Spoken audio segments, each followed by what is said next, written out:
여러분 안녕하십니까. 11월 4일 새벽이 됐습니다. 전우식입니다. 1년 중에 가장 쓸쓸한 11월 늦가을, 이걸 만추라고 하죠. 만추입니다.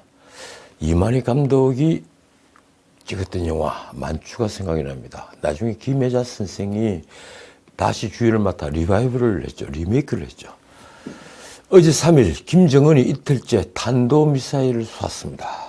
그것도 사거리 15,000km ICBM 화성 17호로 추정되는 장거리 미사일 한 발에다가 아침에 단거리 2발을 쏘았습니다. 그런데 오후에 또 한 발을 쏘았습니다.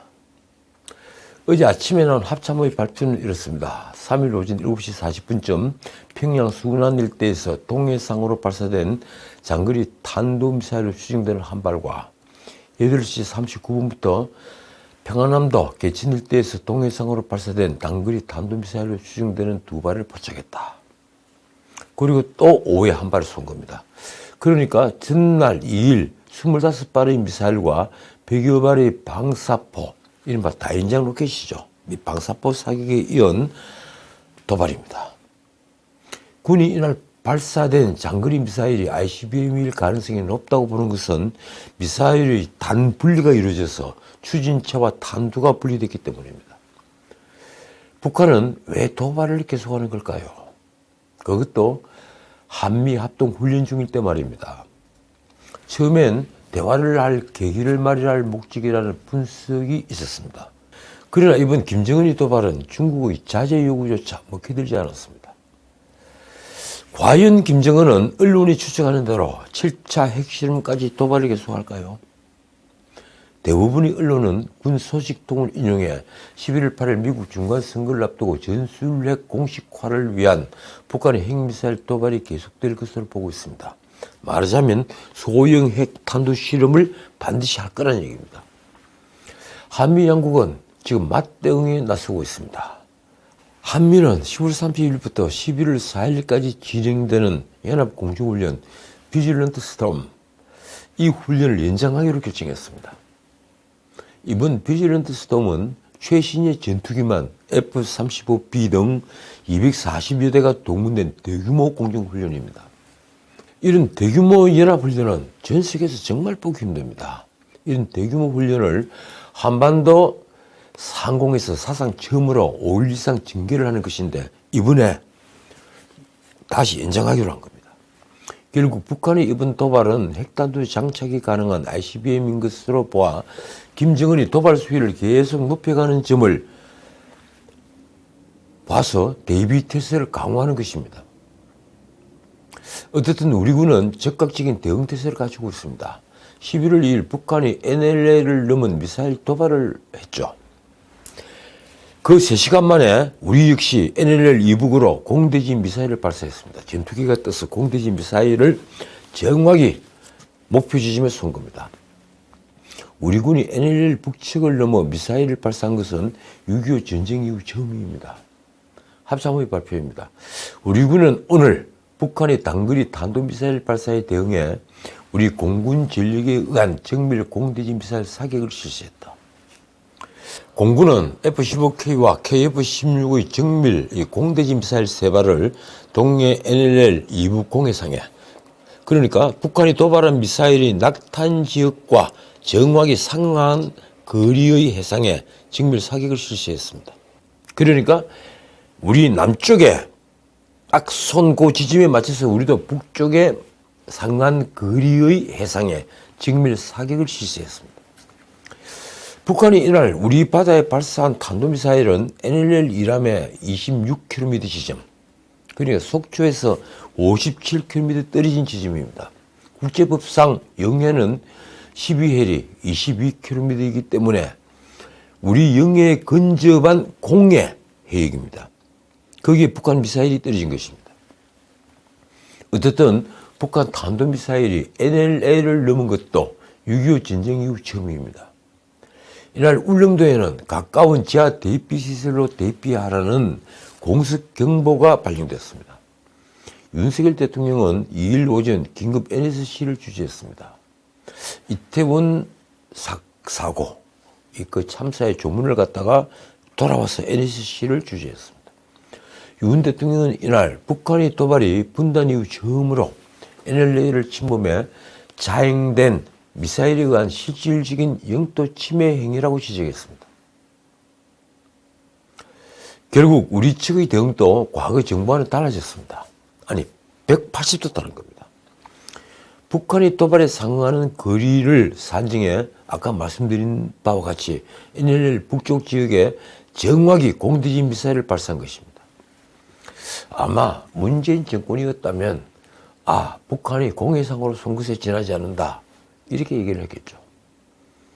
우리 대응을 정확하게 말씀드리면 장거리 공대지 미사일 개량형인 슬램 ER 등을 사용한 겁니다. 물론 전투기들은 NLL을 월선하지는 않았습니다. 우리 상공에서 쏜 거죠. 참고로 미국 보잉사에서 제작된 슬램 ER은 기존 슬램 미사일이 사거리를 키운 겁니다. 우리 군 주력 F-15K에 장착하는 것인데 사거리가 280km입니다. 다시 말씀드리지만 11월 2일의 도발은 김정은이 철저히 계산한 도발이었습니다. NLL을 넘는데 공해상에 쏜다. 대한민국이 쉽게 항해하지 못하도록 속초로부터 50km가 훨씬 넘게 떨어져 있는 공해상에 쏜다. 그런데 우리는 거기에 맞대응을 했습니다. 북한은 이날 하루에만 이 탄도미사일 6발 그리고 대공미사일 등 총 25발의 미사일을 발사했습니다. 거기에다 100여 발의 방사포를 쏜 것을 합하면 하루 사이에 방사포와 미사일만 120여 발 가량을 쏟아붓는 아주 의도적인 도발을 한 것입니다. 합참 관계자의 말이 이렇습니다. 오후 4시 30분부터 오후 5시 10분까지 그러니까 40분간입니다.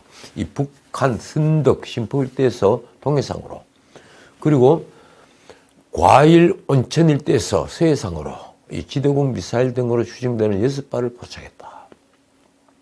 합참은 북한의 이번 도발에 대해 탄도미사일은 9.19 군사합의에 명시된 지상과 해상에서 운용되는 포보다 구경과 위력이 크다며 완충구역 내 NLL 이남 수역에 탄착시킨 것은 명백한 군사합의 위반이자 도발이라고 했습니다.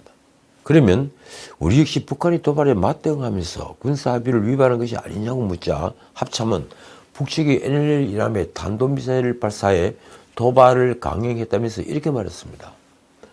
우리는 자유권 차원에 상응하는 대응 조치를 취한 것으로 자유권 차원의 대응에 대해 9.19 군사합의 위반을 따지는 것은 부적절하다. 어쨌든 이번엔 우리 군도 전례 없는 대응을 했다는 평가가 나왔습니다. 2010년 연평도 포격 도발 당시에도 전투기는 띄웠죠. 그런데 실제 사격은 전혀 하지 않았습니다. 그 당시 북한 서해에 있는 사곳을 폭격해야 한다는 그래서 도발 원점지를 그대로 타격을 해야 한다는 주장이 있었지만 이명박 대통령이 최종적으로 하지 않았다고 합니다.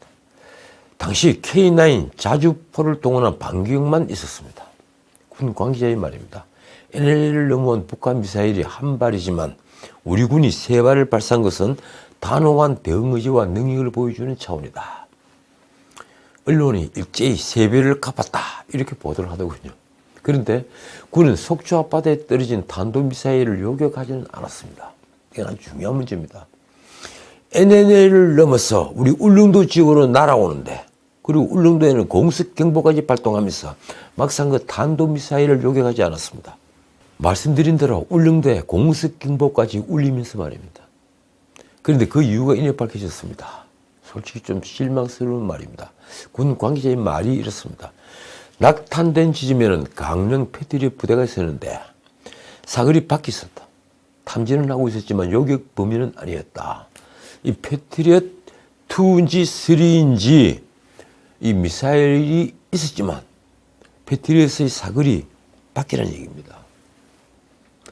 대통령실 관계자는 엄밀히 이야기하면 우리 영토는 아니라 요격 대상은 아니라고 했습니다. 이건 또 무슨 말입니까? 대통령의 말과는 완전히 다르지 않습니까?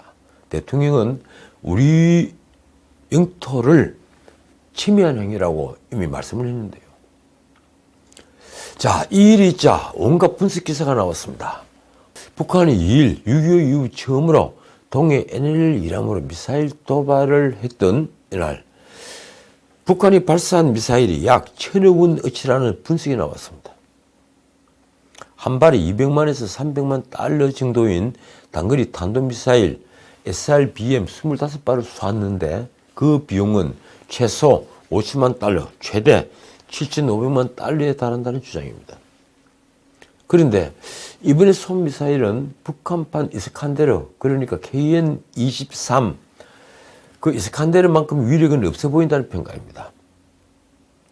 어떻든 7천만 달러는 북한이 한 달간 필요한 물품을 수입하는 데 쓰는 액수와 비슷하다는 지적입니다.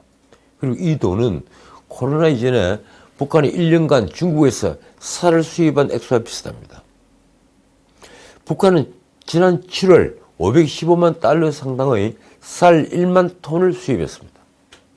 2년 10개월 만에 최대 규모인데 미국 농무부는 북한의 올해 쌀 생산량이 136만 톤에 불과할 것으로 내다봤습니다. 이는 고난의 행군으로 불리는 1994년의 쌀 생산량 150만 톤 이후 가장 낮은 수준입니다. 그만큼 흉인이었다는 얘기입니다. 자, 이제 다른 문제 좀 짚겠습니다. 이태원 참사에 관련된 내용입니다. 이 방송을 준비하는데 이 원로 언론인께서 저에게 전화를 했습니다. 그분 말씀이 이태원 참사를 어떻게 보나. 질문은 이렇지만 윤석열 정부의 책임을 물을 수 있는가 하는 게 바로 질문의 요지입니다. 저는 밀집 문화에 익숙한 우리 모두의 안전 불감증이 원인이라고 말씀드리는데 솔직히 하나마나 말이죠.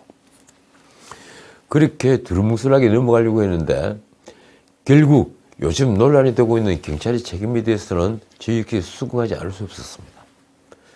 사고가 터진 뒤에 계속 보도되는 내용을 보고 저도 속이 정말 많이 상했습니다. 우리 경찰이 이 정도였나?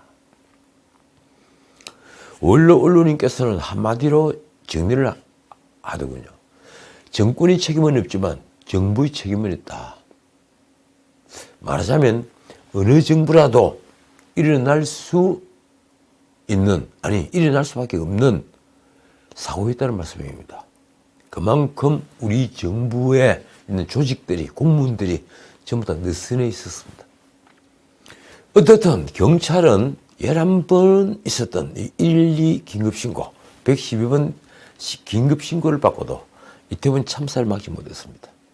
초기 대응이 너무 부실했던 것입니다. 군중이 밀집한 상태에서 이 대처방법을 정한 매뉴얼도 없었습니다. 경찰 등 국민의 생명과 안전을 책임지는 부처의 지휘라인은 재난 상황을 1시간 넘게 방치해서 결국 조기 수습에 실패했습니다. 결국 수습의 책임이 있는 관계자를 대상으로 업무상 과실치사 등 형사처벌이 불가피하다는 말까지 나왔습니다. 실제 2015년 민중 총궐기 집회라는 데서 이 백남기 농민이 경찰이 쏜 물대포를 맞고 사망을 하면서 당시 구은수 서울경찰청장은 업무상 과실치사 혐의로 유죄 판결을 받았습니다. 그것과는 사뭇 다른 내용이지만 그렇더라도 경찰의 업무태만 과실치사 혐의가 적용될 가능성이 굉장히 높아졌습니다. 어쨌든 이번 참사에서는 보고체계가 완전히 무너졌다는 게 드러났습니다. 보고체계는 곧 지휘체계입니다. 서울경찰청장 김광호라는 분이더군요. 이 김광호는 참사 발생 시간인 10월 29일 오후 10시 15분에서 무려 1시간 21분이 지난 오후 11시 36분에야 사고를 인지한 것으로 파악됐습니다. 도대체 이해할 수 없습니다. 경찰이 인파 통제를 요청한 첫 신고가, 첫 112 신고가 오후 6시 34분이었는데 그 점을 고려하면 김광호의 지휘 공백은 무려 5시간에 달합니다. 사고 직후 현장에 도착한 용산경찰서장 임재 역시 사고 발생 1시간이 넘은 오후 11시 34분에서야 김광호 청장에게 늑장 보고를 시도했습니다. 이러니 경찰서장인 경찰청장 윤희근에게는 사고 발생 1시간 59분이 지난, 그러니까 2시간이 지난 30일 오전 0시 14분 최초 보고가 이루어졌습니다. 경찰 지휘권을 보유하고 재난안전관리를 총괄하는 행정안전부도 지휘라인이 완전히 무너져 있었습니다. 중앙재난안전대책본부 이 발표에 따르면 행안부 중앙재난안전상황실에 이태원 사고가 최초로 전파된 시각은 사고 발생 후 무려 33분이 지난 오후 10시 48분입니다. 그리고 그 내용이 이상민 장관에게 전파된 시각은 또 30분이 흐른 오후 11시 10분입니다. 1시간 넘게 지나야 비로소 컨트롤 타워의 상황이 전파되는 겁니다. 대통령실 브리핑에 따르면 이 소방청 상황실에서 10시 53분 대통령실 국정상황실로 사고 내용을 통보했습니다. 국정상황실은 그로부터 7분이 지나 11시 1분 윤석열 대통령에게 사고 발생 사실을 보고했습니다. 결국 행안부 장관이 대통령보다 19분이나 늦게 사고를 인지한 것입니다. 언론은 특히 김광호 서울경찰청장을 질타했습니다. 그도 그럴 것이 김광호는 사고 발생 후 2시간 가까이 지난 뒤에 사고 현장에 도착했습니다. 결국 지휘부 공백이 참사를 막을 수차례 기회가 있었던 정황도 파악됐습니다. 전문가들은 112 신고가 오후 6시 34분부터 사고 직전까지 11차례에 걸쳐 4시간여가량 서울경찰청 112 치안종합상황실에 접수된 점에 주목했습니다. 통상 112 신고는 각 지도경찰청 112 종합상황실에 접수가 되죠. 그리고 상황실은 긴급성에 따라 0부터 4단계 코드를 부여한 다음에 관할 경찰서에 신고 내용을 내려보냅니다. 그런데 이번 사고는 김광호 청장이 뒤늦게 알았던 걸 볼 때 중대 사안임에도 보고지휘 체계가 전혀 작동하지 않았던 것입니다. 단순히 인파가 밀린다는 신고 정도로 이해했을 뿐 대형 사고가 날 가능성을 미처 깨닫지 못한 것입니다. 이러니 사전 조치가 있었을 리 만무합니다. 처음부터 경찰 지휘부의 오판이 있었던 겁니다. 아니 모두가 오판을 했던 겁니다. 112 접수를 하는 경찰관부터 말입니다. 경찰은 당일 예년보다 많은 경비 인력을 배치했다고 하지만 정작 이 기동대 인력은 투입하지 않았습니다. 그럼 골목에 밀려드는 인파를 정리할 기동대 인력 없이 인력만 늘린 겁니다. 말하자면 경찰 인력은 작년보다 많아졌지만 그 대부분은 수사, 교통 인력이었습니다. 경찰은 작년 헬로윈 행사 때에는 기동대 3중대를 동원했습니다. 그런데 올해는 없었죠. 사건이 확대되고 책임이 거론되면서 참사 원인을 조사 중인 경찰은 2일 서울경찰청과 용산경찰서 등 8곳을 압수수색했습니다. 경찰은 1일에는 또 당시 군중을 고의로 밀었다는 의혹이 제기된 토끼 머리띠를 한 남성을 참고인 신분으로 불러 조사했습니다. 용하게 찾아서 부른 겁니다. 그런데 이 남성은 자신의 이동 경로를 제시하며 의혹을 부인했다고 합니다. 과연 그날 그 시간의 진실은 드러날까요? 자, 다른 사건 찍겠습니다. 이 대장동 사건입니다. 대장동 일당 꾼들이 살기 위한 몸부림이 시작됐습니다. 유동규에 이어 남욱과 정영학의 폭로전이 시작된 모습입니다. 이제 김만배의 입만 열리면 검은 돈이 모여있는 저수지의 실체가 드러날 것입니다. 아니, 드러날 수밖에 없습니다. 검찰이 대장동 일당이 지난 대선 외에 다른 선거에서도 선거자금을 조성한 정황을 확인하고 지금 수사를 확대하고 있습니다. 이재명의 최측근 김용은 대선 자금을 요구해서 8억 4,700만 원을 불법 대선 자금으로 수수를 했는데 현재 그는 입을 꽉 닫고 있습니다. 실제 받은 돈은 6억이죠. 최측은 8억 4,700만 원 모두 다 제외할 겁니다. 그런데 검찰은 화천대유 대주주 김만배 등 대장동 일당이 대선뿐만 아니라 2020년 이전에 치러진 선거에서도 선거자금을 조성한 정황을 확인한 것입니다. 검찰은 천화동인 5호 정영학이 일당들과의 대화를 녹음한 이른바 정영학 녹취록에서 이런 정황을 포착했습니다. 그러니까 지난 2020년 5월 녹취록에는 김만배가 정영학에게 약 11억 원을 선거 전으로 사용했다는 취지로 말한 내용이 나옵니다. 당시 대화에서 김만배가 말하는 선거가 무엇인지는 녹취록에 나오지 않지만 이들이 대장동 사업을 본격적으로 시작한 2013년과 대화가 있었던 2020년 5월 사이에 두 차례 지방선거가 있었습니다. 이재명이 출마한 선거, 지방선거가 있었던 겁니다. 이재명은 2014년 성남시장 선거에서 재선이 되었죠. 그리고 2018년엔 경기지사에 당선됐습니다. 검찰은 김만배가 말한 11억이 어느 선거 자금으로 쓰였는지 지금 살펴보는 중입니다. 한편 검찰은 김용의 불법 대선자금 수수 혐의 외에도 천화동인 4호 남욱이 2014년 6월 지방선거 전으로 김만배를 통해 유동규에게 3억 6천만 원을 전달했다는 진술도 확보해서 수사 중입니다. 유동규는 이 중에 1억 원을 당시 성남시 의원이던 김용에게 그리고 5천만 원을 성남시 정책실장이던 정진상에게 주었다고 진술했습니다. 검찰은 김만배가 녹취록에서 언급한 11억 원이 이 자금과 연관이 있는지 아니면 별개인지 확인 중입니다. 한편 서울중앙지법 형사 22부 심리로 열린 곽상도 공판에서는 김만배가 과거 정영학에게 이재명이 대통령이 되면 요직에 갈 의향을 묻는 취지의 녹취록이 공개됐습니다. 어제 인터넷판에 일제히 이것이 큰 뉴스로 다뤄지더군요. 2020년 3월 녹취록인데 이 김만배는 이렇게 말합니다. 영학이 나중에 이재명님 청와대 가면은 이러면 운을 뗍니다. 이재명님이라고 부릅니다. 그러자 정영학은 전혀 아니라며 저는 형님 콩팥이 하나요 라고 답했습니다. 콩팥이 하나다. 그래서 코로나 걸리면 바로 죽는다고 대답을 한 겁니다. 곽상도 변호인이 김만배가 정영학을 청와대나 요직에서 일할 수 있게 하겠다고 말한 것 아닌가라고 묻자 정영학은 그런 의미라고 생각한 적이 없다며 소사를 쳤습니다.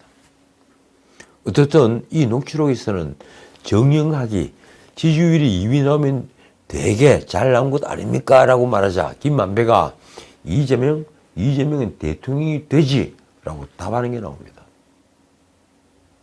놀라운 확신입니다. 이외에도 곽상도 변호인은 윤석열이는 형이 가지고 있는 카드면 죽어 라고 말한 녹취록을 제시하며 그러니까 이때 형은 김만배를 말하는 겁니다.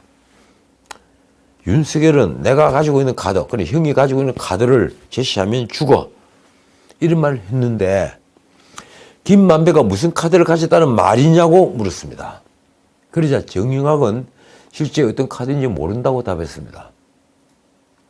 정영학은 또 김만배가 정윤에게 평소 나는 윤석열하고도 싸우는 사람이라고 얘기했나라는 질문에 그렇다고 답했습니다. 어쨌든 김만배는 윤석열은 그냥 윤석열 그리고 이재명은 이재명님 이렇게 부른 것으로 확인이 됐습니다. 어쨌든 검찰 수사망은 이재명을 향해 점점 좁혀져 옵니다. 아마도 이달 안으로 몇몇 사건은 기소 여부를 결정할 것입니다. 그럴 수밖에 없습니다. 우선 성남지청의 성남FC 후원금 의혹 수사 그리고 수원지검의 변호사비 대납 의혹 수사가 그것입니다. 아마 김성태가 잡혀오든 그렇지 않든 수원지검에서 변호사비 대납 의혹 문제는 기소 결정이 날 겁니다. 제가 보기엔 그렇습니다. 서울중앙지검이 맡은 대장동 게이트와 그리고 백연동 개발에 관련된 배임 의혹은 아마 연말까지 갈 것으로 보입니다. 이재명을 최소한 소환 조사해야 할 테니 아직 번거로운 절차가 남아 있습니다. 그 소환 조사는 다시 한번 국가적 이목이 집중될 것입니다. 야당 대표인이 말입니다. 그래도 저는 좀 안심이 됩니다. 이 윤석열 정부 들어와 모든 게 제자리를 찾아가는 건 분명해 보이니 말입니다. 자, 짧게 경제 문제 좀 짚겠습니다. 이 보통 심각한 게 아닙니다. 10월 소비자 물가가 1년 전보다 5.7% 상승했습니다. 지난 7월 외환위기 이후 최고치였던 6.3% 상승률을 기록한 뒤에 8월에는 5.7%, 그리고 9월에는 5.6%, 두 달 연속 상승률이 둔화가 되었는데 3개월 만에 작지만 상승률이 다시 높아진 것입니다. 라면 등 가공식품과 그리고 각종 서비스 요금이 치솟고 있고, 무엇보다도 이 전기와 가스 요금이 역대 최대폭으로 오르면서 6개월 연속 5% 이상 물가 상승률이 이어지고 있는 것입니다. 전문가들은 5%대 고물가는 내년 1분기까지 이어질 것이라고 합니다. 그리고 내년 봄까지 물가는 고공행진을 한다. 그 얘기입니다. 실제로 농산물과 석유류 등 변동성이 큰 항목을 제외하고 물가의 기조적 흐름을 보여주는 근원물가, 이 근원물가가 4.8% 올랐습니다. 이는 5.2%를 기록한 2009년 2월 이후 최고치입니다. 최근의 물가 상승이 결코 단기적이거나 그리고 계절적인 요인이 아니라는 얘기입니다. 한국은행은 2일 물가 상황 점검 회의를 열고 이 고환율 지속과 주요 산유국의 감산 규모 확대 등이 위험 요인이라고 분석했습니다. 사우디부터 석유를 감산하겠다고 나왔죠. 통계청도 이 물가 상승률이 6.3%를 기록한 7월이 물가 정점일 가능성이 크다면서도 앞으로 물가가 쉽게 안정되기 어려운 것으로 보고 있습니다. 거기다가 우리 수출이 계속 하락 중입니다. 반도체가 제일 어렵습니다. 반도체가 우리를 지금까지 먹여서 살리는데 말입니다. 그런데 더 큰 문제는 지금 짙어지는 RA 공포입니다. 국내 대기업 두 곳 중에 한 곳이 앞으로 투자와 고용을 축소하고 비용 절감에 나설 것이라고 밝혔습니다. 투자와 고용을 축소한다. 이 말은 일자리가 확보 안 된다는 얘기입니다. 소득이 준다는 것과 연결이 됩니다. 그리고 비용 절감, 이건 소비가 그만큼 위축된다는 얘기입니다. 글로벌 경기 침체에 따른 수요 위축으로 이 기업들이 대거 긴축 경영으로 돌아섰다는 분석이 나왔습니다. SK하이닉스가 대표적이죠. 투자를 축소한 이 반도체 부분이 모두 그렇습니다. 서울경제가 2일 국내 대기업 95개사를 대상으로 실시한 긴급 경영 설문에서 응답 기업의 51%는 향후 투자와 고용을 줄이고 임금비 등 비용 절감에 나설 것이라고 답했습니다. 기업들은 현재 고려 중인 비상경영 계획으로 36.1%가 임금비 등 비용 절감을 꼽았고, 일단 돈을 안 쓰겠다는 거죠. 사람을 늘리지 않겠다. 그리고 14.5%는 투자 고용 축소를 선택했습니다. 그만큼 내년 경영 환경이 밝지 않다고 전망하는 기업들이 많다는 것입니다. 우선 기업들은 무엇이 필요할까요? 기업들은 다중위기에 선제 대응하기 위한 정부 정책으로 금융시장 안정, 이게 48.9%입니다. 절반 가까이 됩니다. 금융시장이 안정되고, 그리고 규제 완화 34.1%입니다. 이 규제 완화를 꼽았습니다. 금융시장 안정과 규제 완화. 말하자면 아직도 제거해야 할 가시덤불이 많다는 얘기입니다. 윤 대통령의 지혜가 빛을 발할 때가 왔습니다. 제안을 하나 드리자면 지금이야말로 비즈니스 라운드를 해야 될 때라고 믿습니다. 기업과 유착하라는 얘기가 아닙니다. 기업이 무엇이 필요하고 또 정부가 기업에 바라는 것은 무엇인지 지금이야말로 서로 소통할 때입니다. 바꿔 말하면 윤 대통령에게는 지금이 나라를 살릴 기회이기도 하지만 자칫 나라를 수령에 밀어넣을지 모를 위기일 수도 있습니다. 지금까지 전은식이었습니다.